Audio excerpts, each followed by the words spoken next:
नमस्कार. तर महालक्ष्मी गृहोद्योग समूह या फर्मची ओनर शुभांगी पोटणे आपल्या सगळ्यांचं स्वागत करते.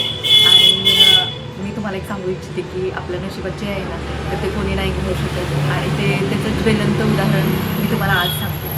तर काय झालं, तब्येत ठीक नसल्यामुळे मी आज घरीच होते. दोन्ही शॉप बंद होते आणि म्हटलं की 4 नंतर थोडं बेटर वाटते, थोडं कमी आले तर आपण शॉप ओपन करूया. म्हणून मी शॉपमध्ये आले. आणि कसं असते की जे आपल्याला मिळणार आहे तर ते त्या दिवशीचं ते मिळते. आणि फक्त 2 तासामध्ये माझे एवढे कस्टमर झाले ना की म्हणजे मला खरंच खूप भारी वाटायला लागले की दिवसभर थांबून दुकानात एवढा सेल नाही होत, तेवढा सेल माझा फक्त 2 तासामध्ये झाला. आणि खरंच मी खरंच खूप खूप हॅप्पी आहे. कारण म्हणजे मी सांगू शकत नाही, म्हणजे तेवढं मी बोलू शकत नाही, पण मी खरंच खूप हॅप्पी आहे. Thank you so much.